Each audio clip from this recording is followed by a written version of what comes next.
Hey, this is Stu Schaefer, and I'm about to explain this one thing that prevents you from losing weight, especially in menopause. We're going to jump right in, and then we're going to go over the 5 pieces that contribute to this and how to fix them. And we'll start with the easiest things and go to the tough things. So, if you couldn't tell what the thing is, it's stress. But you want to stick around because we're going to talk about all the hidden things that cause stress, even healthy things that can be preventing you from losing weight in menopause especially, but even just as a woman. It's so frustrating being a woman. I know I'm not a woman, but I work with women all day long. I've worked with women for 25 years, women over 50 in their 50s, 60s, 70s. I totally understand how frustrating it is, especially when it feels like your body won't cooperate with you and you don't feel comfortable in your own skin, and sometimes feels like your body has betrayed you. So this is one of those hidden reasons, and it's stress. Why? Well, women have a disadvantage versus men when it comes to stress. And when you go into menopause, you have an even worse disadvantage. Just because of your hormone makeup, women are just naturally more impacted by stress. And what happens essentially, if we were going to break it down, is when your stress is too high, and this can be caused 5 different ways, which we're about to discuss, it cranks up your cortisol, which cranks up your adrenaline and your epinephrine and norepinephrine. This will short circuit the fat loss process. It can cause gut issues. It can cause inflammation. It can even increase your insulin, which will make it very easy to store fat and very hard to burn fat. Now, I've seen with my own clients that if their stress cranks up, they can even gain 1 to 2 pounds in a week without changing their food or exercise or anything like that. So this really does impact you, and it's invisible, which means sometimes it's hard to detect and it's hard to fix. But we're going to go through everything starting right now. The first, most basic, easiest thing to fix is your food. Okay, when your food is off, when you're doing a type of a diet that's bad for you, all that's going to do is crank up your stress, your cortisol, and it's going to hurt you. Now, some of the worst diets you can do, the very worst, would be things like intermittent fasting, or that also would include like time-restricted eating, 1 meal a day, ketogenic or low-carb diets, and calorie restriction. Those 3 categories are the absolute worst. Why? Well, those all cause massive stress. If you don't eat enough, like you're starving yourself through the day, trust me, your stress and cortisol are going to skyrocket. If you don't eat carbs, your stress and cortisol are going to go up. And if you're doing something like calorie restricting, that's going to put your body in this deprivation state or deprived state, and that's going to crank up your stress. So here's what happens. When you do that, you'll almost always get some initial results. That's why it's so tricky. You'll do something like fasting or low carb, and you'll say, geez, I lost some weight pretty quick. This is great. But pretty soon it'll stop. And then what will happen is you might actually start even gaining weight back, even if you haven't changed anything. And then you either have to diet harder, or when you try to lose the weight again, it feels impossible. Well, because you've actually damaged your body. And this can actually hurt your metabolism as well. Now, if you do develop a gut issue and you don't fix it, well, that'll lead to autoimmune issues and other chronic diseases. So you want to always be working on that. Now, the other part of food would be hydration. When you don't drink enough, if you're dehydrated, that will also cause major stress in the body, which will crank up your cortisol and prevent you from losing weight. Most women, on average, should get a minimum of 80 ounces of water per day. Now, coffee, teas with caffeine, energy drinks, things like that, I would not count as hydration and water. Those things can actually dehydrate you. I'm talking about 80 ounces of water, or even upwards of 100 to 120, depending on where you live, your activity level, and what's going on with your body. That's number 1. Let's look at the second easiest thing you can do right now, and that is adjust your exercise. This really annoys a lot of my clients, and I don't blame you. but you've got to take down the exercise. You've got to lower it. Now, there's 3 parts of exercise. There's the type, okay? You've got to do the right type. Cardio, resistance training, Pilates, yoga, these are all types of exercise.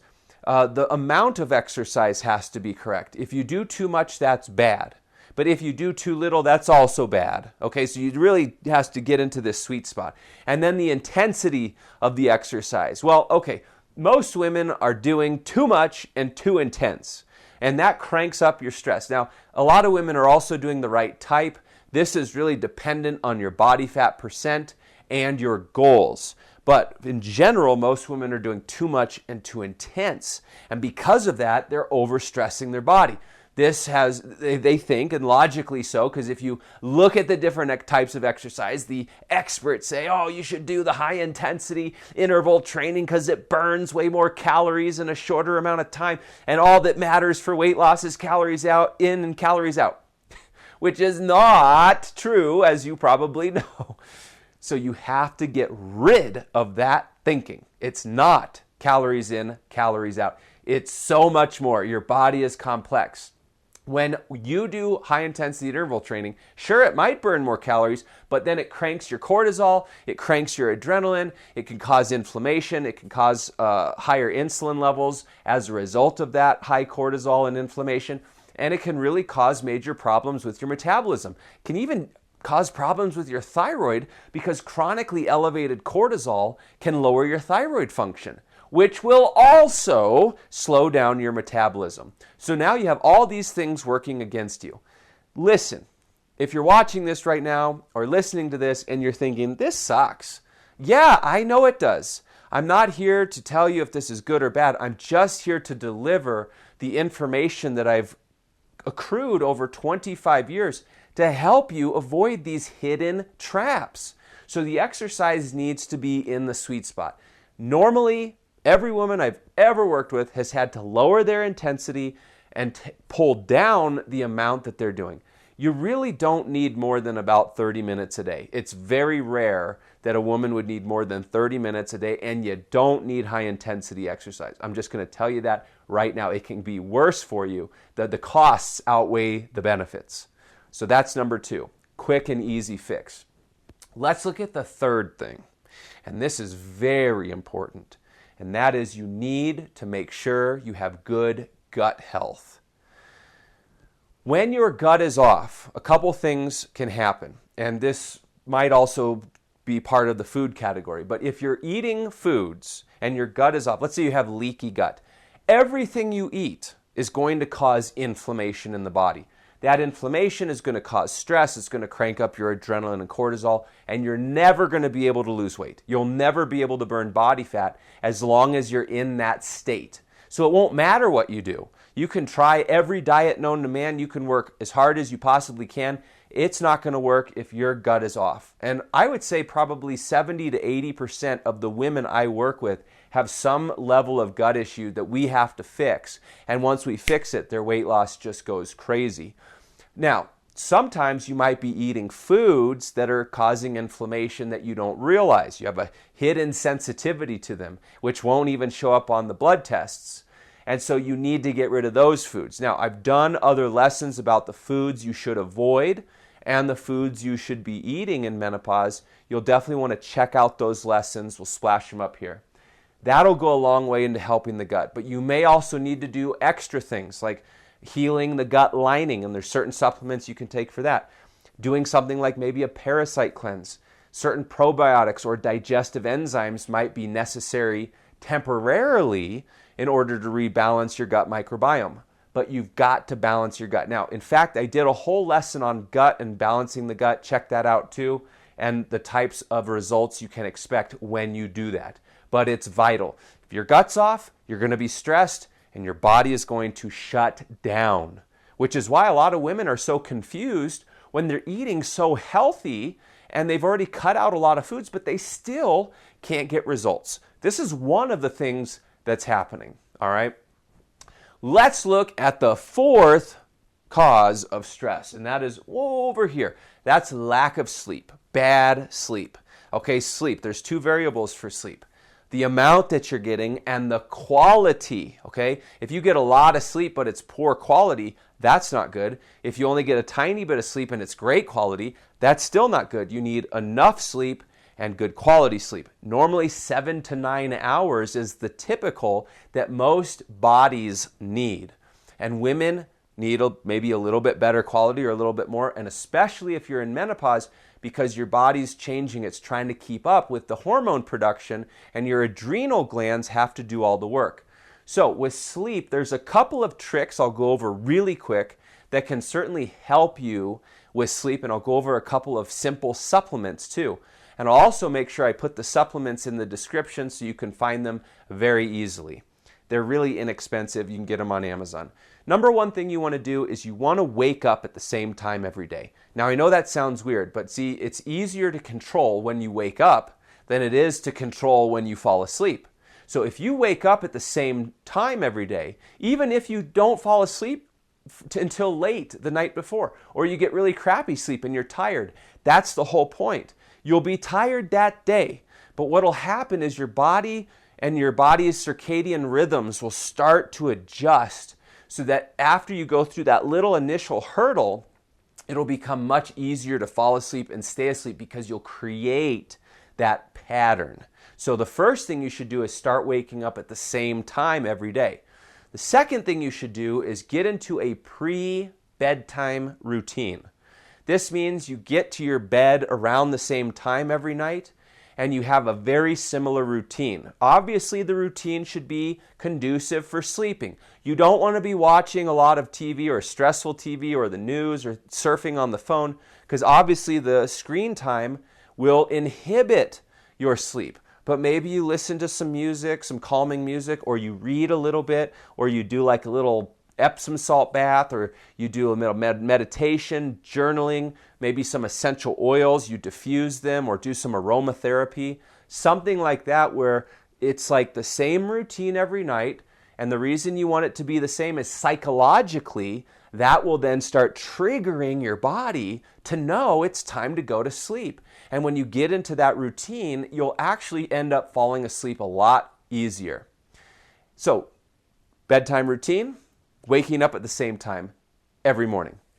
Now, in terms of supplements, there's kind of big three. The big three I recommend. The first would be a calcium magnesium supplement. This really goes a long way in helping to relax you so that you can sleep better. Something like L-theanine is a wonderful amino acid that can also help tremendously. And then good old vitamin D. Vitamin D is essential. It will really help you sleep.